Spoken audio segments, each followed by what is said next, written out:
It's time for the Voice of Reason podcast.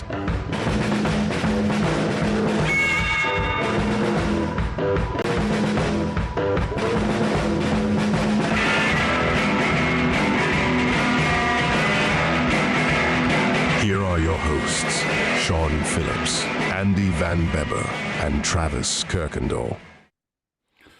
Good evening, ladies and gentlemen. My name is Andy Van Beber. This is Travis Kirkendall.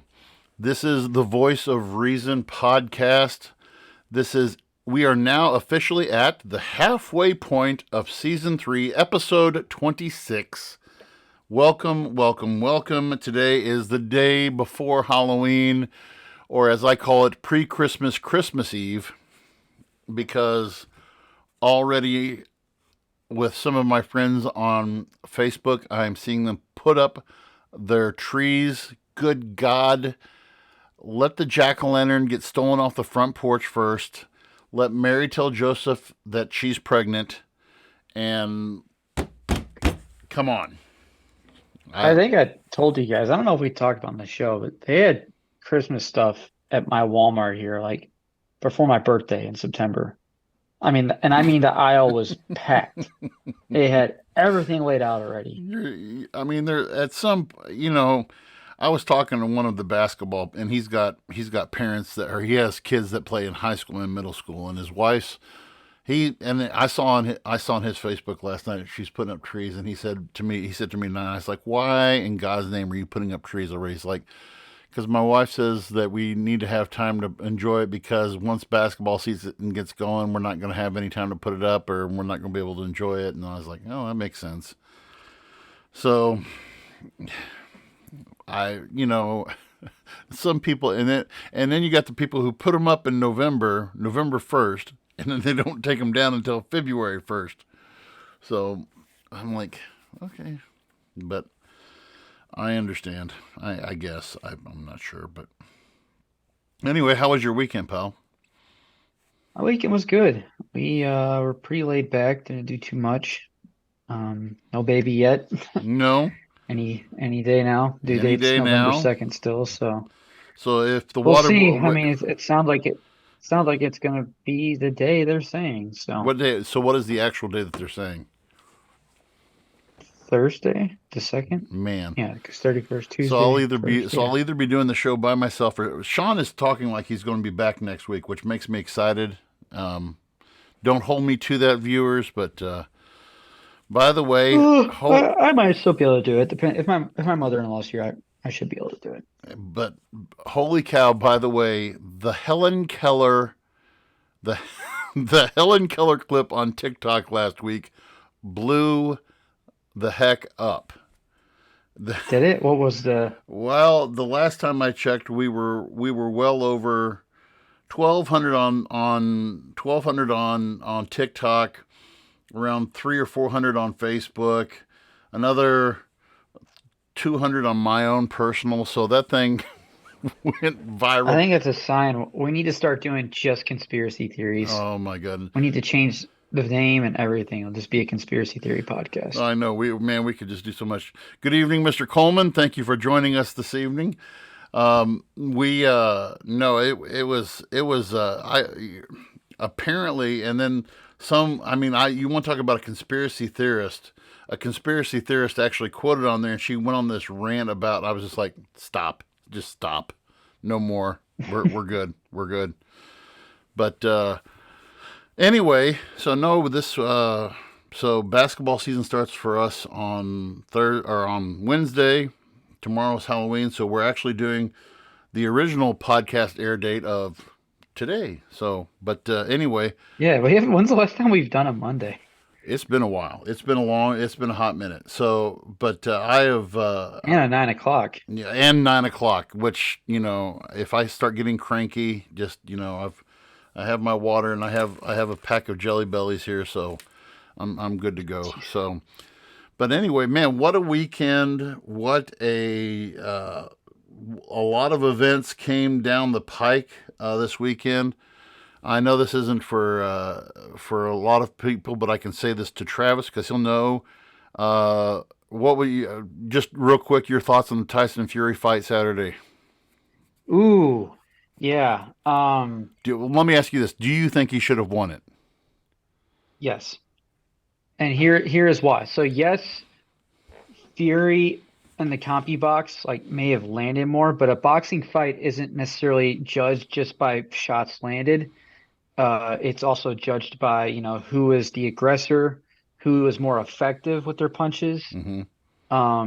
I will say the last two rounds, I think Francis slowed down a little bit when he should have like really put the pedal to the metal Mm-hmm. on him. But I also think he thought he was ahead more than he was, and I Well, think that's maybe why he did. so is it true that Tyson trained him? Mike Tyson wasn't necessarily his head trainer. I was reading he had some other trainer, but they paid Mike Tyson to be like the And like his the hands are huge. His hands are freaking huge. who Ngannou? Yeah. Oh, he's massive. He's a Hey, massive guy. so Um, I heard some they were doing clips on YouTube and everything. I didn't get to watch the fight live, but they said, does he have the hardest PSI hit that's recorded? Did I hear that correct? supposedly, Yeah. supposedly. But yeah, but the fight itself, I mean, first off, all the credit to the guy. I mean, to take on arguably the best heavyweight in the era, Mm-hmm. and to do that Not. from coming from MMA, which any previous attempts MMA versus boxing, we've seen the result. I Yes. mean, Yes. let's be honest, Mayweather went easy on McGregor. Yeah, he did. Versus Tyson had his work cut out for him, and just I was blown away That was it. The by what I third round he got knocked yeah, the down. third round he knocked him down. And yeah, I think the reason he lost, and here's what's frustrating. I'm a fan of boxing and MMA. That was a big loss for boxing because they didn't. Most people, including myself, think that Francis Ngannou won that fight. Even Tyson, in post-fight interview, Pat just the McAfee way thought he acted, he did not. Tyson McAfee. Fury did not seem like he was very confident, and like he's, it just Yeah, wasn't. his demeanor. I don't Yeah. think he believed that he won either. And what sucks is like it showed boxing for the state that it's actually in. Mm-hmm. There was too much money to be lost if Tyson Fury lost that fight. Mm-hmm. If they would have gave that title win to Francis, there was just too much money on the line because Fury is supposed to be fighting Usyk for undisputed heavyweight championship, and even then in the post-fight interview or in the ring, they weren't even. They were like, "Well, we got to go back to the drawing board and see blah blah blah." Like, didn't even mention it. Which I text Sean like, "You got to be kidding me, man!" Like, I was such a big Tyson Fury fan when he made his comeback and So fought Wilder, and like was it like he's a joke was now, it man. like they said though? They said Vince McMahon. Everybody was like ringside, and a bunch of wrestlers were there. I guess because now MMA or who's WWE and UFC are partners now, right? Yes. Okay. But see, Francis Ngannou isn't No. part of UFC. He's No. part of the PFL, What's that? Professional Fighting Okay. League. Okay. He got a really good deal out with them. But anyway, that's a different story. Yeah. But No, but I was yeah, watching. I was really disappointed. I mean, it was incredible to see that performance. I mean, that was just incredible of him. Blown away by that. But it was just really disappointing to see the result. And it takes credit away from boxing, and boxing's already struggling right now as it is because they just lost. I think Showtime is no longer doing boxing. Really? And, They've been doing that forever. I believe so. I want to say Showtime and someone else got out of it. Now, like they're trying to Get some some. fighters are kind of speaking up, saying like we gotta, Well, there's no. we need to find a way to represent ourselves. There hasn't. I mean, who do you know? Who do you think? Would you say that Mayweather was the last really big over the top champion? Probably. Over the top as in how? Like made a name for himself and was out there and was known and was just. No, I mean Canelo's the biggest star in boxing now. I mean Canelo's millions, dude. I mean he doesn't step in a ring unless it's 30 million at least. I mean Canelo is by far the face of boxing. So to say that there's no like guy like Mayweather right now as far as the money and numbers and like the face, I mean we got Canelo right now, Yeah. and he's undoubtedly made a name for himself. Hall of Famer for sure. Yeah. But it's just it has a reputation of being shady. Boxing has, especially in recent years. And then to see that result, it was like, God, boxing lost that Yeah. fight because Well, now everyone we, looks at boxing as like, yeah, this is a joke. It's a joke. you're sounding exactly what like McAfee did this morning on his show. McAfee almost verbatim said what you just said is he thought that the other guy won and that, but I know. I mean, it and was close. It was yeah, close. and then But to give that, but the one judge, what was it, 96, 93, mhm, gave like he gave 3 or 4 rounds to Fury mhm, over Francis. I was like, what? yeah, But yeah. I don't, I don't So know. that was an It was interesting frustrating. it was an As interesting a fan of thing. both, that was frustrating. It was as a fan of the also as a fan of the show of Friends, I was quite shocked to see that Matthew Perry passed away this weekend at the age of 54. Janine and I have been talking about it on and off all weekend. That was part of my that was a show that I first identified with as when I was a teen. That show came out my senior year of high school, and it was on until I was a young adult, 20 from 17 till I was 27. And but I've been reading a lot about Matthew Perry and how his body was just, I mean, he was hooked on some of the stuff that he wrote. I read some excerpts from his book. He had once not boasted, but he had once said he got so bad that he had taken 40 Vicodin in one day. Holy shit. And so what they said was like the thing that was over the top for him was that got him to his senses was that, and it was like his no, it was like his bowels had exploded or something like that, and it almost killed him. Like all the junk from his bowels had gotten out, and they said he was going to be on a colostomy bag for the rest of his life and all this stuff, and he had a 2% chance of living, and that was like I don't know how long ago that was. I think when the show was still on, and but I'm always bummed when I see popular, even if you don't follow these popular TVs, and he was just you just look at his life, and I was just really upset by that. But no, Yeah, a lot of people were. yeah, and we'll have hopefully with Sean. If Sean comes back next week, we'll give a little teaser, maybe a little bit of midseason. Next week is the actual halfway point. I know you're not an NFL fan, but next week is the halfway point of the NFL season already. I just can't. I have a hard time swallowing that we're in November. Tomorrow, I mean, after tomorrow, day after tomorrow is November, and it's like freaking. And it's outside right now. I'm sure it's probably in the 20s up at your place, but it's like 35 here, and it's cold. It was 36 and windy today. It was my Nice. first day having to wear bibs at work Oh, again, that and it has to was like, suck. God, Yeah. I hate my job again. Good job. It'll get better though. Yeah. So I guess some of the big topics we can talk about right now is, well, first of all, the House has a new speaker. Mike Johnson was elected in 2018, I believe is what I read, from the state of Louisiana. A unknown, and it was kind of I've been watching some of the comedians. I watched Kimmel on Friday night, and then I watched Weekend Update on SNL, and they were both like, "This is the guy who they came up with," and SNL said, like everybody did a write-in vote of they just wrote down Mike Johnson. Oh, there's actually a guy named Mike Johnson, so. Yeah, I didn't even know I never even heard of the I've guy never until heard of the guy. He was one of well, those guys. he was never mentioned in like any of the initial No, candidates or like no. people rumored to be it. Like, He literally came out of nowhere. This guy he was a, he voted, he was part of those who voted he wanted to overturn the election, he's, he's, I'm really afraid of, and I'm already hearing a lot of conspiracy theories about this guy already, that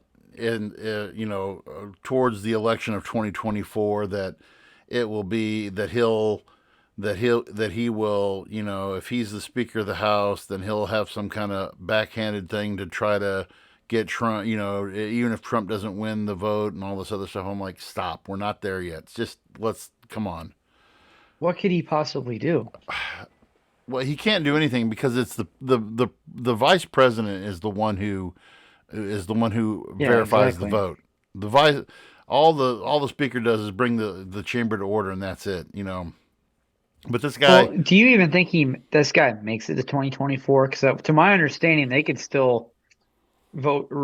Can't they still do the same thing they did to McCarthy? Isn't that oh yeah, rule still in they can toss effect? him. They can toss him, but he is some of the things that so you read about him. He was 2017 when he took office in 2017. So he was elected in 16, took office in 17. He's only 2 years older than me.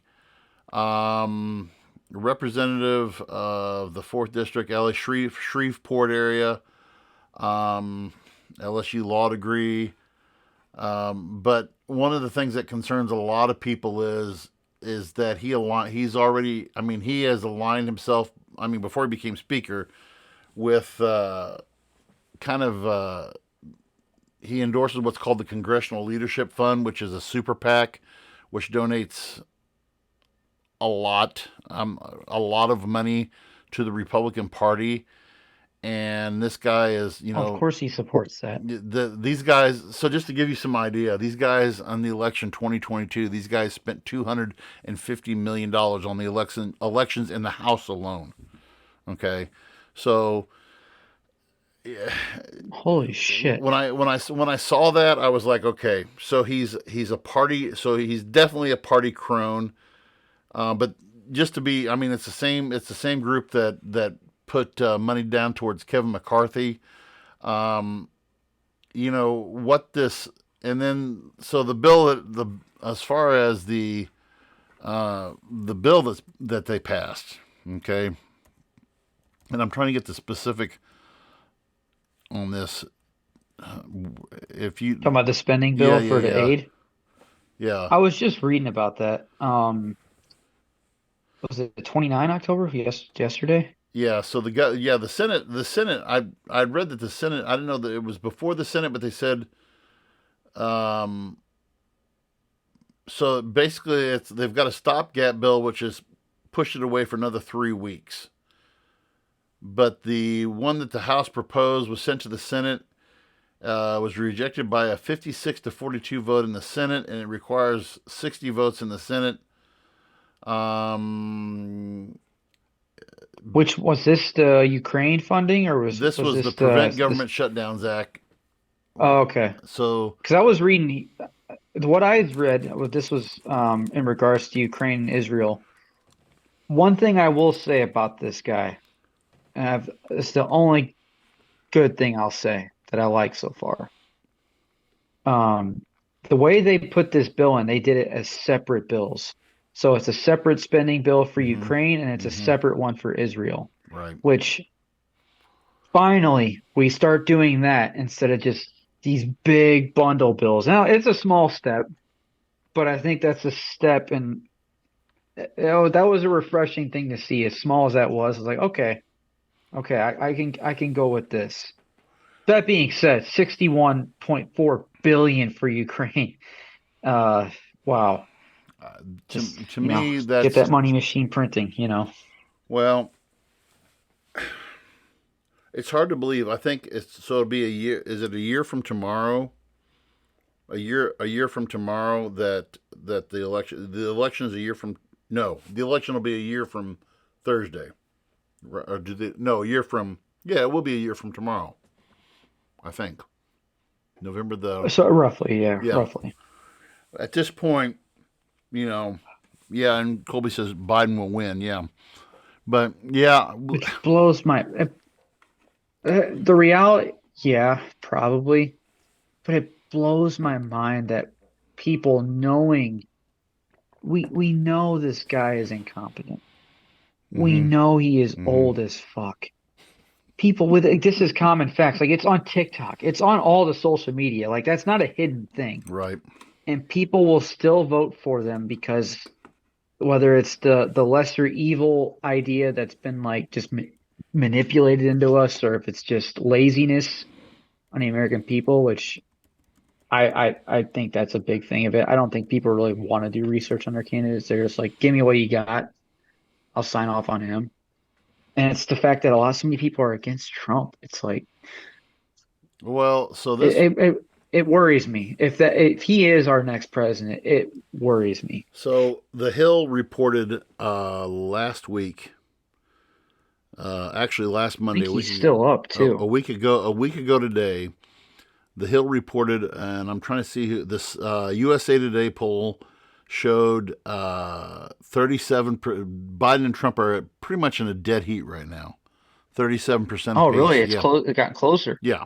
So that's the USA Today, um, and they actually put up Biden, Trump, RFK Jr. and Cornell. I don't know who Cornell West is, but they had 37% for each of them, and Kennedy got 13% of the survey, which, you know, that I mean, this far out, and he's running as an independent, that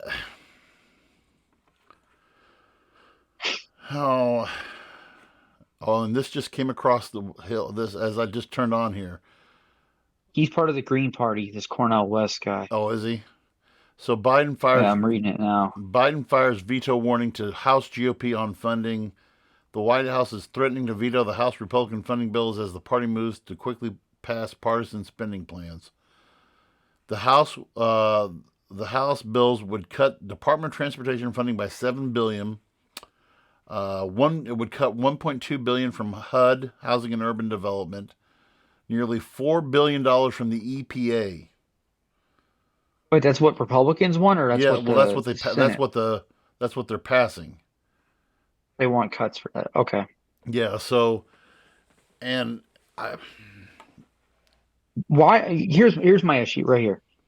If we want to cut, why are we not cutting money from foreign aid instead of we're cutting money from our own funding? You know what I mean? And both sides, it's a both sides thing. It frustrates the hell out of me.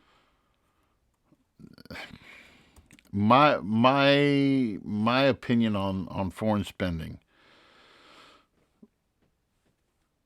is that we had this discussion last week. We do not have a stable front here at home to be worried about this. On I'm trying to get the number here. You threw out, what was the number you said for the Ukraine that they're voting on spending for the Ukraine?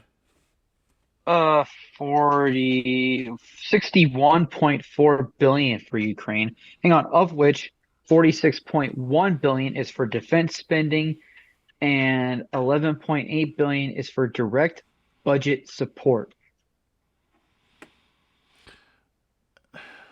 I don't get this. So I guess that's we're funding the government and all that too. I don't.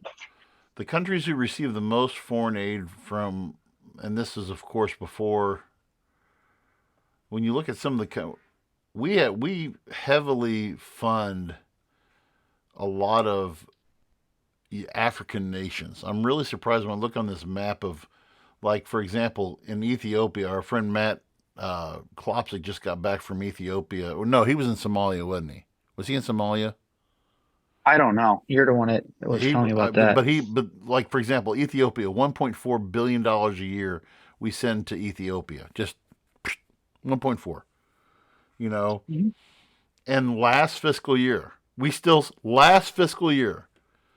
is on usafacts.org. We sent 900, not much, but we sent 960K to Russia.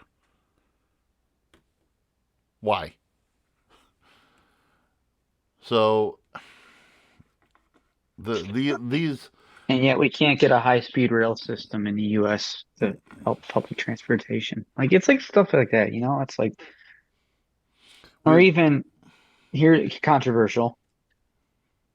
A healthcare system, free healthcare for our citizens, which I know controversial, but it's like, God, if we're just going to throw billions of dollars at foreign countries, why not help ourselves? But I know I'm speaking I was speaking Greek so here. well, and so I'm reading. I took my daughter to the. I picked up an interesting read today, and I'm trying to find the name of it right now. Um, but I took my daughter to the orthodontist today, and there was a book that was on the table there. He had a few copies of it, and it was this book on how it was like how to influence. I can't remember. It was a guy from the. It was a how to win. Okay, how to win and influence enemies, taking on.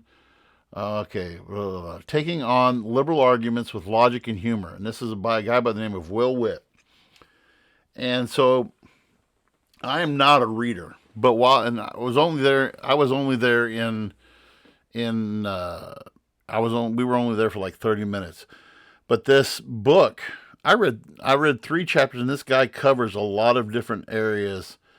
And I started reading it from the beginning, and it was like telling the story how he went from being. I really don't, but he really brings up some great points about everything from defunding the police. What's the defunding the police to global warming to foreign aid to, and I mean, it was, I was really, really, it was a good. I mean, like I said, I read 3 chapters, and for me, that's pretty impressive. And I almost asked my daughter's orthodontist if I could take one of the books, because he had like 4 copies of it.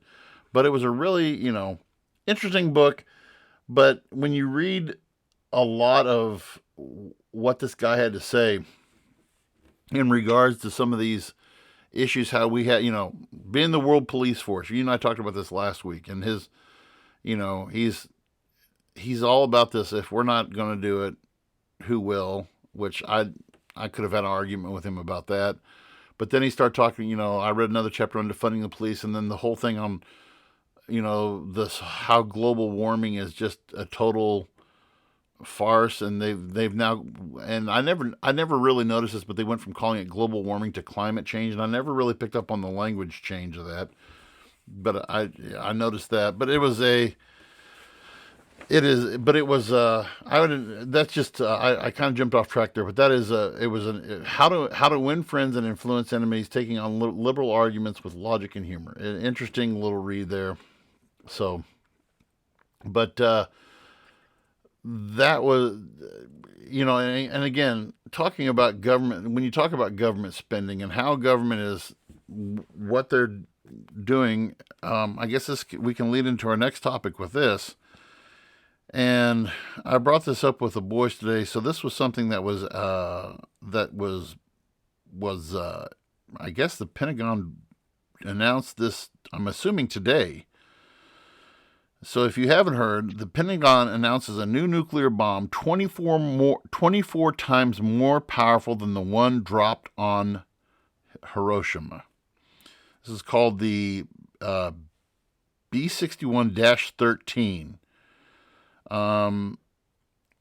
And it says today's announcement is reflecting of a changing security environment and growing threats from potential adversaries. The United States has a responsibility to continue to assess and field the capabilities we need to credibly deter and, if necessary, respond to strategic attacks and assure our allies. Okay, and that the bomb that was dropped on Hiroshima was a 15 kiloton bomb. The one that was dropped on Nagasaki was 25 kilotons. So 14 times, I mean, you're talking what is that? That would be a 15, 150 kiloton, 1500 kiloton bomb. A lot. What angers me with this, and we kind of said, like, one, it's propaganda, and like to release an article like that, to release that to the public, like, yeah, we just built this giant bomb, like, put on the news. It's 100% a show of force. But what's frustrating is, like, in the name of defense. So the U.S. I just Googled it here. As of 2020, the U.S. had 3,750 nuclear warheads. Say that number again. Now they're looking. 3,750 nuclear warheads. Apparently the U.S. Fun fact, 1967, we had We 31,255 yeah nuclear warheads. And it looks like here, this was a CNN article from 2021. Of the 3,750, they were looking, 2,000 of those are waiting to be dismantled. yeah the so because Regardless, right. So this why are, go ahead. it's just, why are we building a bomb that if used, it doesn't matter because everyone's gonna die anyway? Well, this As was soon as we talked about, once one nuclear bomb goes off, that's it. they all go off. Yeah. So what's the point? Well, Why even spend the money on it? that's the other thing that I'm kind of I would be kind of shocked to see what the price tag is on this. They tested it earlier this month in Nevada, and and apparently it must have been done. Obviously had to have been done underground because you would have it would I have can't see how that's good. no most so I'm not a scientist, but I just can't see how that's this good for the Earth. The people blowing up nuclear bombs on their surface. So we had two treaties that the United States and the Russians signed back in the 80s and in the 90s. It was the SALT treaties, the Strategic Arm Limitations Treaty, and the START treaties, which was which the SALT treaties limited the SALT treaties limited how many limited the amount of nuclear weapons out there, and the START treaties cut back on the testing of nuclear weapons. And then the actual original one was the Comprehensive Nuclear Test Ban Treaty in 1966. That was between us, China, India, Pakistan, North Korea, Israel, Iran, Egypt, and Russia. Okay, and Russia hasn't pulled out of that yet, but it's believed to within the next who knows however many that this will happen. And when you have Well, I just read an article with them. They were like discussing with China again. It was a headline, but it was saying like they were telling China like, "Hey, we're deeply concerned of a nuclear conflict with the U.S. and NATO." Which that's not new. They've been talking about they that have since been Ukraine, talking but about like it's that. still relevant. They're still bringing it up, which it's the Cold War again, man. It's Cold Well, War 2.0. when we went through that period in growing up, and I don't know if Colby's still on or not, but he can share too. The When growing up in the 80s and the 90s, and when we had I don't know of other people who Gen Xers like myself who we had those. The nuclear test drills were just a joke because get underneath your desk and duck and cover. That was that's a joke. Okay, this piece of wood that's going to be fused to my back after this nuclear weapon goes off, and some of the numbers that we have, there's some people who say that we don't have enough nukes that we could destroy the earth, but when you talk about where nuclear weapons could launch from tactical submarines, from aircraft. You have ICBMs, you have long range, and let's see. Sure, there's different types, but I mean, you can when the closest, obviously the closest we came was during the Cuban Missile Crisis, and everything. What was it? They said every city in the United States, save Seattle, I think, could have been hit by nuclear weapons from Cuba inside of 15 minutes. Launched from Cuba could have hit anywhere in the United States except Seattle within 15 minutes. that's And insane. and a movie I would recommend, is called 13 Days. It was Kevin Costner. He was the biggest name in it. It was slightly the historical accuracy on it. There are some fallacies in it, but the main thing how that deal worked out was because Robert F. Kennedy worked out a backdoor deal with Russia's defense, one of their defense guys, and is this backdoor channel Can't between. think of his name. I can't think of his name either, but Khrushchev was a Khrushchev didn't. Khrushchev was, he was Khrushchev. If you watched the video of Khrushchev, I mean, he's the guy who, to get attention, and when he spoke before the UN, slammed his shoe on the table, and he was. Oh, was it Gorbachev? No. This is before. Oh, This is before Gorbachev's sorry, his time. name popped in my head. But these guys, and everybody, and this is kind of what bothers me, Travis, about. And you said, with the Department of Defense rolling this out. It was these guys during the Cuban Missile Crisis who really wanted war. They wanted to make things right with the Bay of Pigs incident, how we didn't take over Cuba, how we allowed Castro to take over, and how we've allowed, this kind of behavior to go on in our backyard. We've allowed for a lot of bad things going in our backyard, but I don't like using the word deterrent. Nuclear weapons, I mean, that's what they are. They're not per se a weapon as they are a deterrent. And I don't know if you get what I mean by when I say that or not, but I mean when you say, if I call it, okay, my shotgun is a weapon. Okay, I would use my shotgun to protect my home if I had to. I use my shotgun as a weapon to to go hunting for deer. When I say a nuclear weapon, when I use that term weapon, I think there's an emphasis on intent to use. All right. So back in the 80s, we called it the nuclear deterrent, because we didn't want to face that stark reality that if somebody pushed that button, that's the end of. I mean, because like you said, we launch one, we're launching a ton of them, and to me that's frightening. And our kids are having this. Our students now are having a hard time wrapping their mind up in this. Why, when you talk about nuclear war and the fact of who Russia is and what they are and what they represent, the next generation isn't really concerned about it. I'm like, this is something you guys need to be paying attention to, and trying to convince them nuclear war is still a possibility. When we look at, like you said, a conflict with NATO between Russia and NATO, that's not going to end well. All right. I think me and my wife were talking about this, like when we were looking at the whole incident with the people in Russia, or was it Dagestan, with the airport incident, when we were looking at that incident, we were talking, and I was like, Americans are so sheltered by what actually goes on out in the world. Yeah.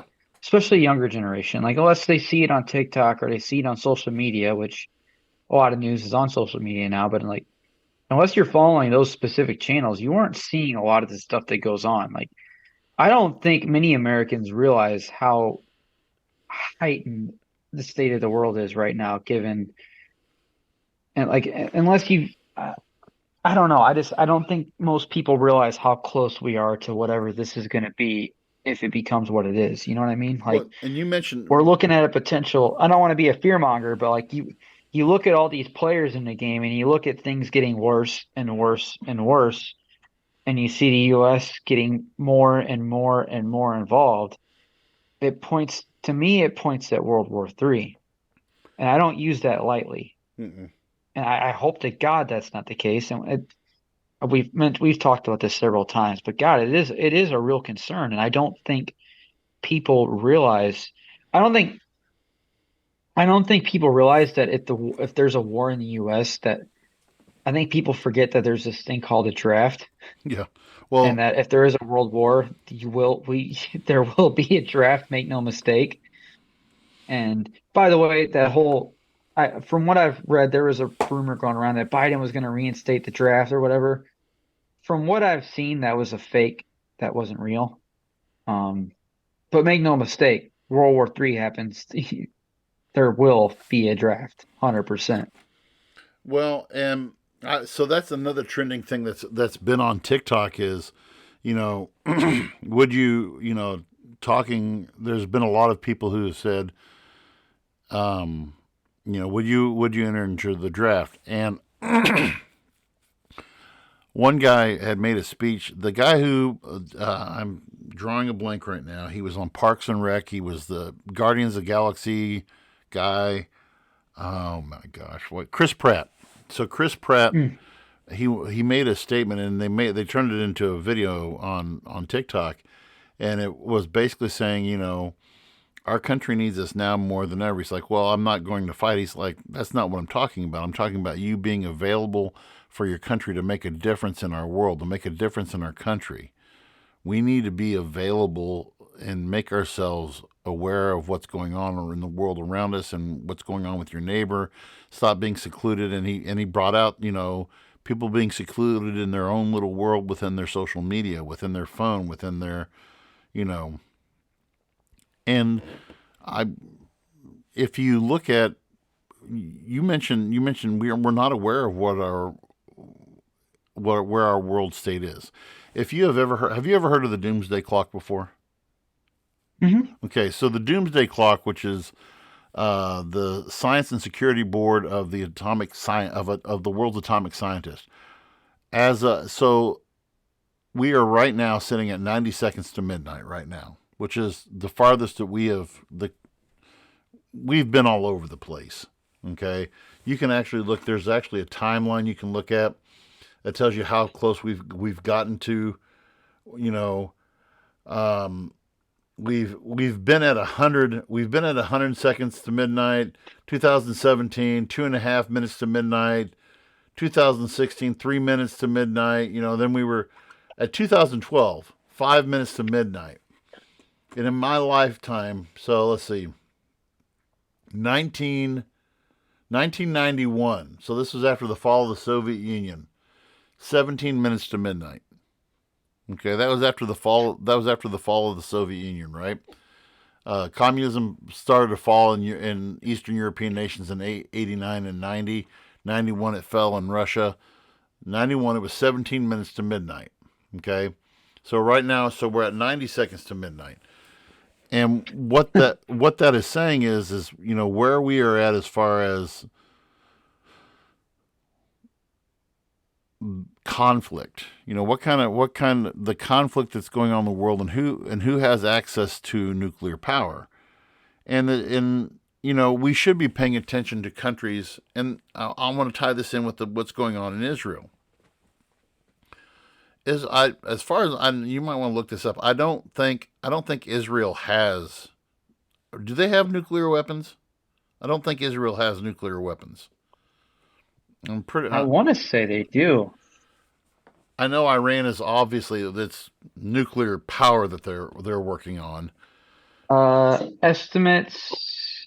This is Wikipedia's, but Yeah. estimates range between 80 to 400 nuclear Okay. warheads. So Benjamin Net. So this morning, well, it would have been this afternoon over there, but it was this morning. I watched a statement from Benjamin Netanyahu, who is the prime minister of Israel, and what he likened this to. What's going on in Gaza right now, and they are they're kicking the crap out of Gaza right now. They are going in. They are bringing in their elite force is coming in. The ground troops, what they're bringing into Yeah, Gaza, they've started the ground and operation. and and he answered the critics. He answered all the critics who made it. Who said that it was. You shouldn't be criticizing me for the decision. When 9/11 happened, when 9/11 happened, or actually he went back to Pearl Harbor, and he said nobody questioned that as far as people, the America's actions, towards Japan, and I mean, and I would the same argue that's thing. a very different circumstances. Yeah, and Not so much in the attack, but just the lead up and all the other surrounding things with the attack. You know what I mean by that? Yeah. I mean, he he said so basically, and he said in this second, so they're what he's calling now the second stage of this war. We're entering into the second stage of this war, and what this is going to entail is going in, and he said he's not pulling his foot off the gas. He's not going to pull his foot off the gas. You know, like I said, America didn't do it with going after terrorists in Afghanistan and Iran, and going against Japan, and going and all these other terrorist attacks. And he said, I think he used it.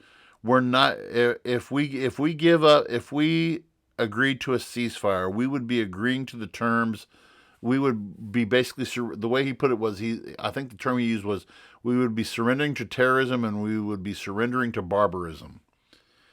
And and I get that to a point. And he quoted, I mean, of course he's Jewish, so he said, and even he said in the Bible, and he was quoting a passage out of Ecclesiastes. I know exactly what he was quoting. He said, "There's a peace and there's a time for war," and he said, "Now is a time for war." And those kind of statements are going to carry heavy weight. And this was a ceasefire. I don't know who had proposed this ceasefire, but this ceasefire that was proposed was, he's like, no, we're not. We're going to go in. And so I was watching this interview on, I believe it was on a online. I think it was ABC. I was watching a news blurb from ABC, and this lady's interviewing this former national security advisor, and it's like, okay, so what is this going to look like if they want to eliminate? So their goal is to eliminate Hamas, and they're like, okay, what is this going to entail? And he's like, well, first of all, they have over 300 miles of underground tunnels under Gaza, okay? And some of those tunnels are purposely put underneath schools, underneath hospitals, underneath mosques, okay?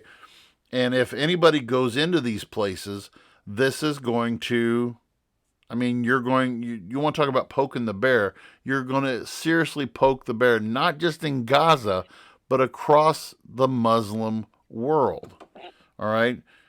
And the fact that Jordan, Syria, and Lebanon have held their ground and have not walked right in and declared, a three-front war on Israel for attacking, Palestinians, Muslims. And I think I'm surprised. I'm surprised Syria hasn't. Yeah. Which I don't know if Syria has like a legitimate government or if it's just a bunch of No, they still have that groups that run it. But that Hussein is that. I think they've that Hussein guy's still in control there. I think. Is he? Because I know like Israel's like straight up bombed their airports over there. Well, talk about what you said happened in Russia. You mentioned earlier. Why don't you fill everybody in on what had happened in Russia, in that region in Russia? Yeah, I saw. Oh, and here's a wild response from Putin. But anyway, so there was like 500 Muslim Russians, and I don't want to make up some stuff, so I'm just going to look it up really quick. I believe this was in Dagestan. Mm-hmm. Or let me just look up Russia airport. Mm-hmm. But anyway, Russian airport mob hunting Jewish passengers. So there was a plane that flew in. The initial video my wife showed me, this plane gets in at the airport, and the pilot announces like, nobody get off the plane. They're looking for Jewish passengers or something, and like you're in danger or something. And as the guy's saying that over the intercom, someone's got a video on their phone, and there's people running across the runway. They had like breached the airport, and they're like running across the runway trying to get into the plane. And there was videos of like them inside, like looking for Jewish people into the airport and stuff. I saw some videos of them getting beaten. I don't know how much. I don't know too many details of that. I saw one video of someone was getting beaten. Now this was the wild thing. So obviously, Muslim people were looking for that. That was wild to see that happen, right? And then this from Northern Provisions blew my mind. Mm-hmm. Is this a wild response? Forgive me, I got to look this up. But that was pretty crazy to see that happen. And then, God, I gotta find it. Um, okay, so all right, Russian social media platform as well as other 510 people who stormed the airport and runway from the airport have been identified. This is wild. Of those 510, 60 of them have been arrested for questioning and investigation. This is the wild one. 84 of them have been subjected to partial mobilization in support of the special military operation in Ukraine. Oh, oh, Yeah. oh! In other words, You got time to run on the they just got a runway. death sentence. You got time to run on the Yeah. Can runway. you You got time to imagine? run in Ukraine. Yeah, that was wild. I'm not gonna lie, I laughed when I read that. I was like, wow. That's what you get. And there's some people apparently on the wanted list, and 17 others were known as identified as provocateurs. 20 people were injured in the riots, including civilians, 2 of whom are currently hospitalized. The top comment, rest in peace to the 84. But yeah, we're seeing there's protests around the world.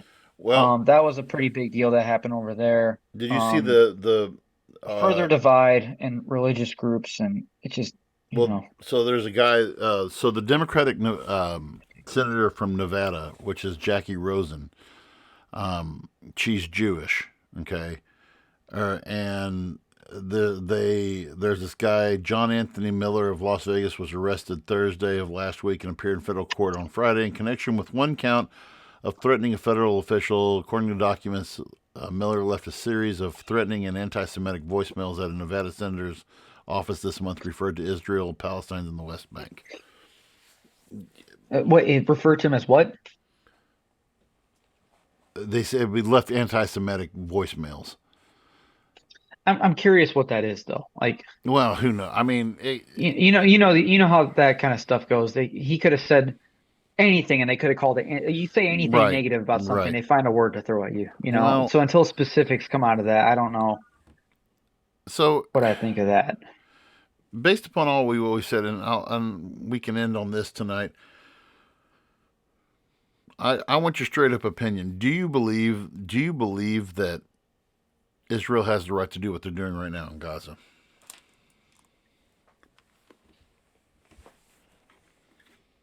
If there was more of a humanitarian effort, if there was more of a humanitarian effort from the very beginning and a more strategic, if they were better, how do I word it? Where they lost me was when they started bombing the hell out of Gaza and civilians got killed. Right. And they were cutting off any type of aid, shut off power, like all that kind of stuff. That's where they lost me right off the bat with that. Had this been a strategic, one, make sure that civilians are actually able to leave first, which they weren't. I think things could have just been done with more care.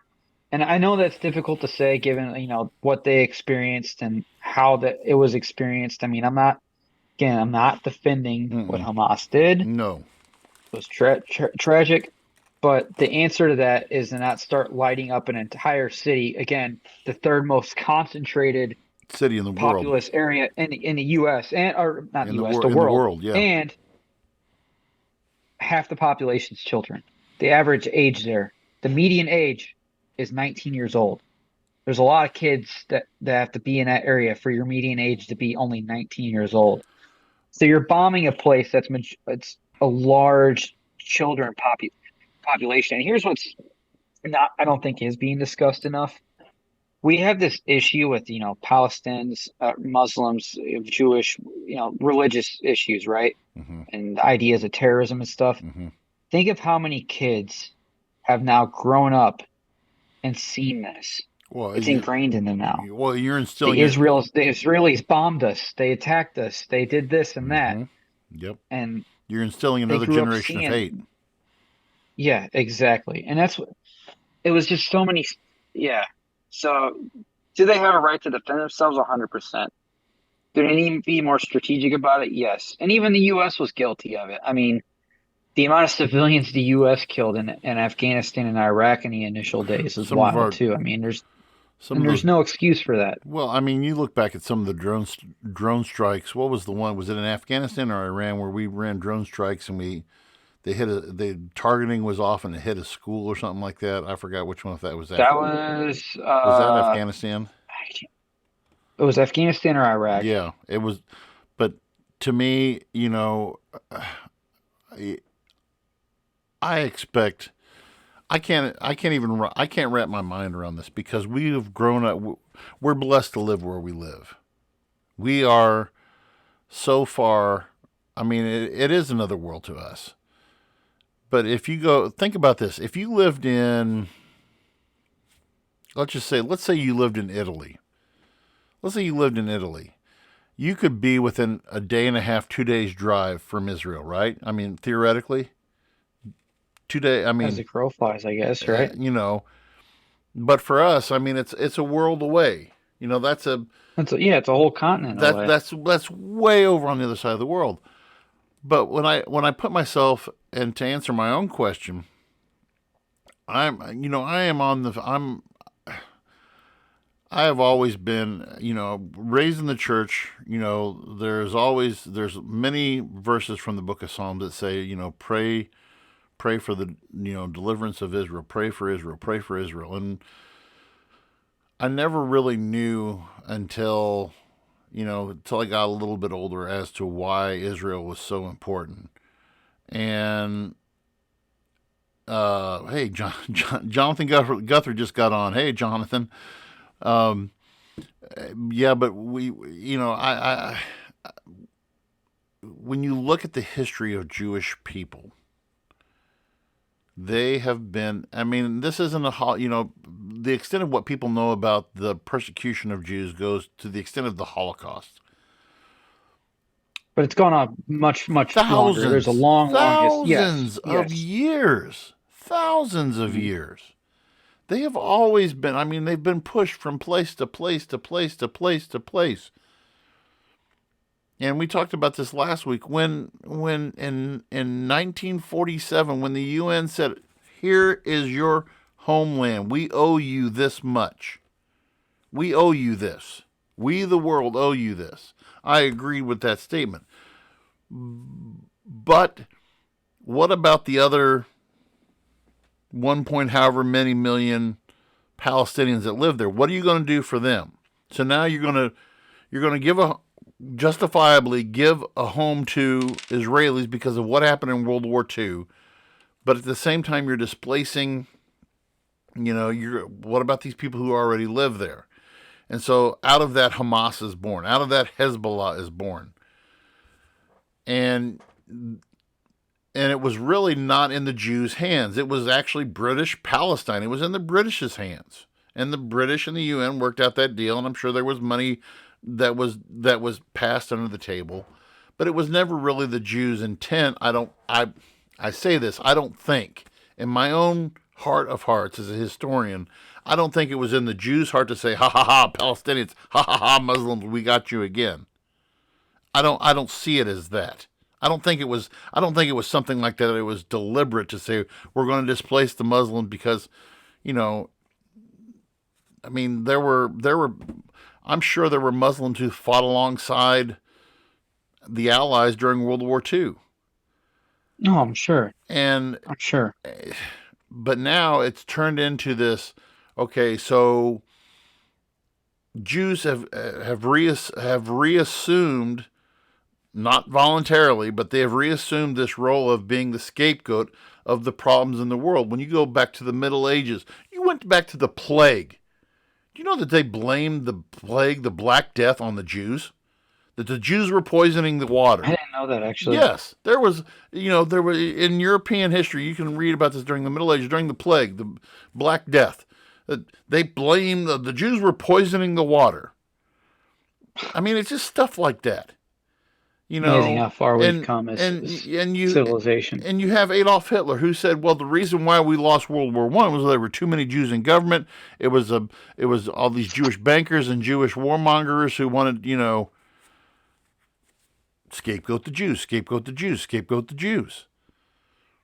So when I see Hamas doing this attack, I think it's based upon what you alluded to it too. Now these kids have seen it, but I'm sure some of those guys who flew those hand gliders in and started shooting were probably at one time kids who had grown up in the 80s or even in the 70s and said, this is my chance to make things right for my people because Israel did this to us back in this time when I was a kid.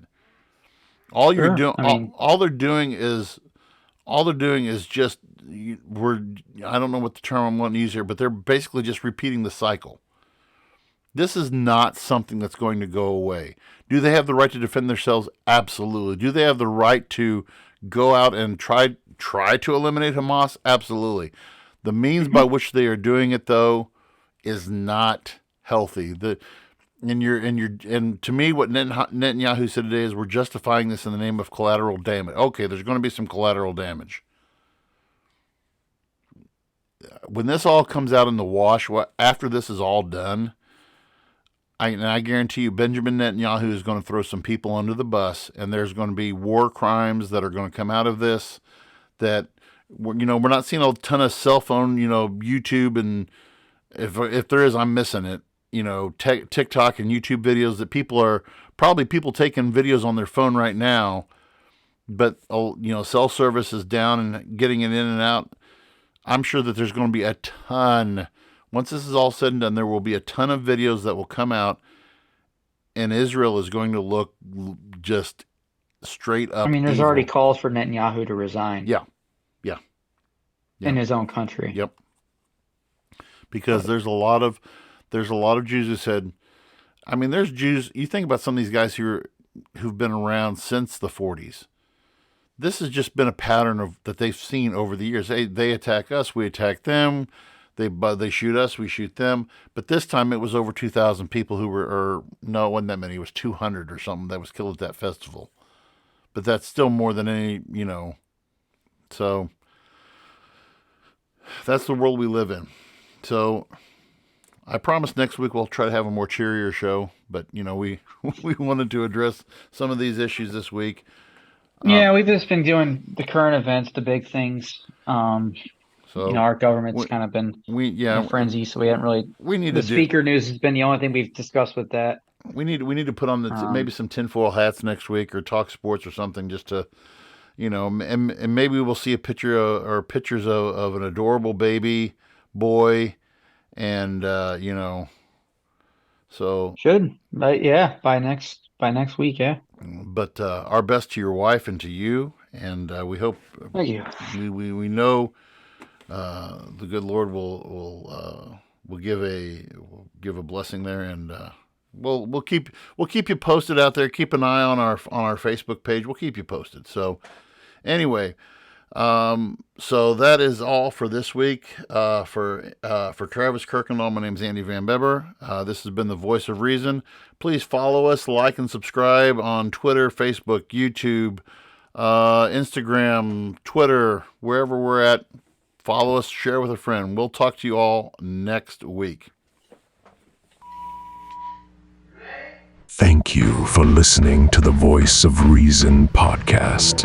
Be sure to check out our other content on Facebook, YouTube, and TikTok.